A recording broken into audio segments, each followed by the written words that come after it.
Hello, I'm called Tim, and I'm very excited that my new program, University of Visual Instruction, is coming together. I already have a class, I just have to film it, and it's going to be learning by video.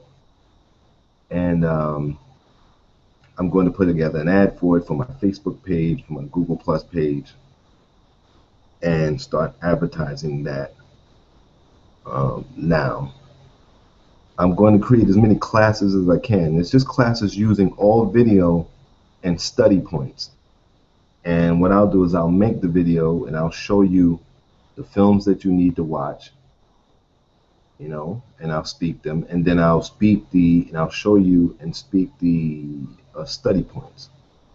So if you're not a good reader or you don't read well, here's another way you can study, learn, and develop your mind. Because let's face it, we live in a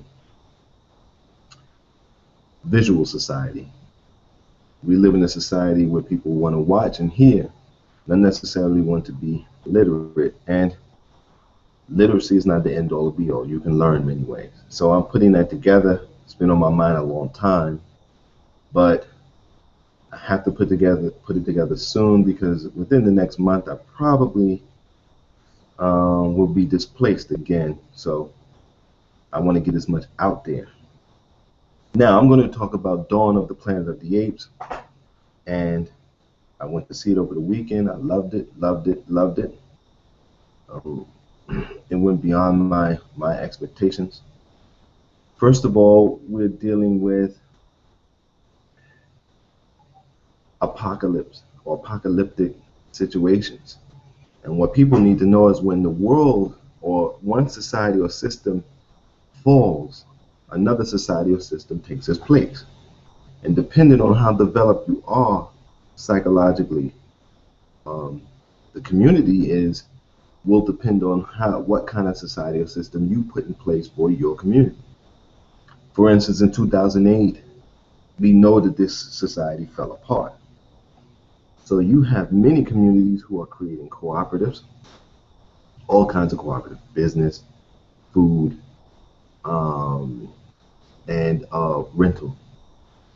And you have some communities that are just doing nothing. Okay.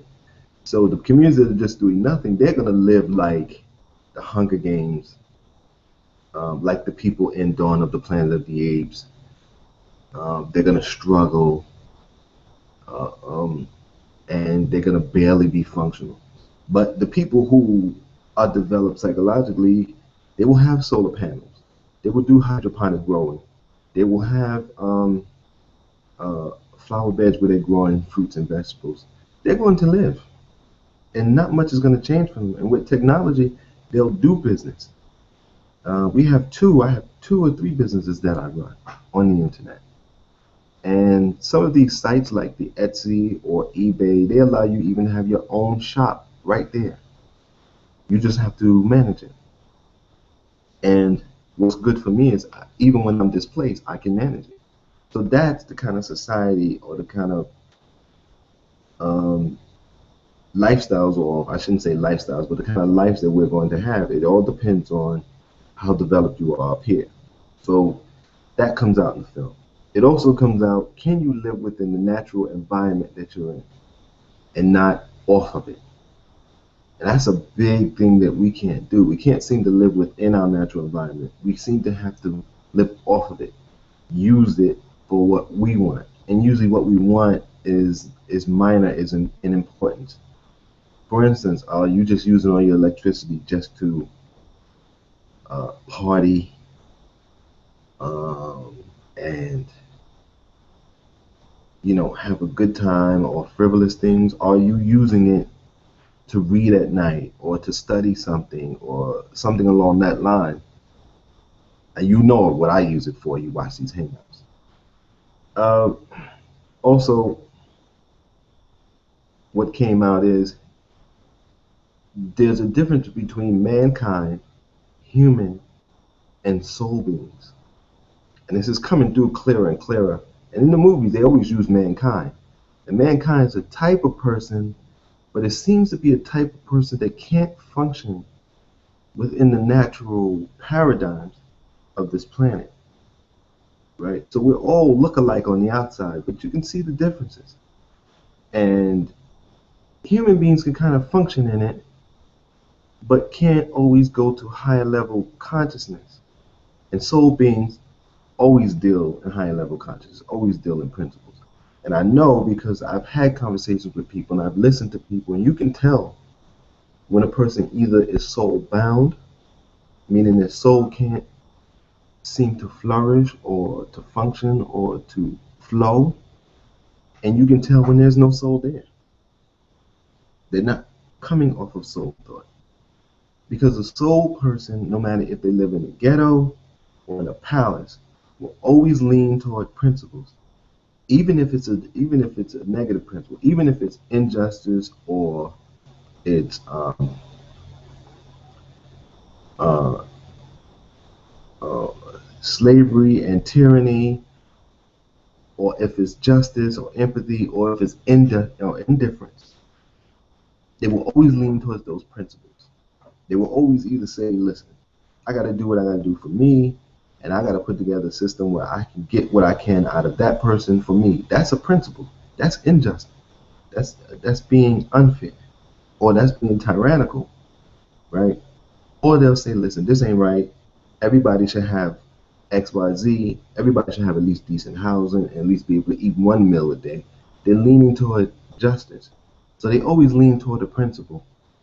People who don't have souls or soul bound, they don't really think about principles at all. It's kind of like they get up, they go into the office or wherever they go to work, they get a paycheck, they go see a film and don't really study the film or just to watch some images on the screen. They watch some cable to watch the images on the screen, and you ask them about politics and things. They give very surface thoughts, and that's usually when you could tell what's a man or what's a human, who's a part of mankind and who's a part of the soul being.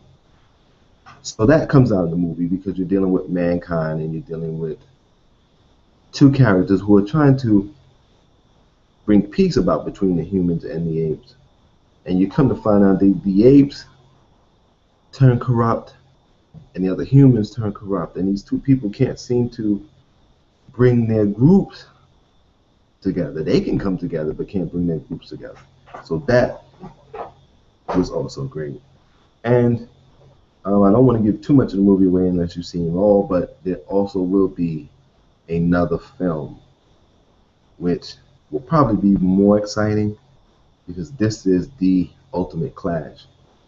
And just for you movie buffs, you can start to see where, if you go back to the old Planet of the Apes movies in the 70s, I believe, where the orangutans and the chimps and the gorillas got their status within the ape world, you can also start to see where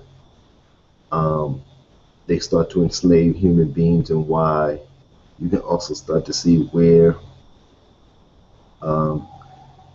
they have things like the forbidden zone to hide that they were once just chimps that walked on all fours. You can start to see this stuff crystallizing and coming together.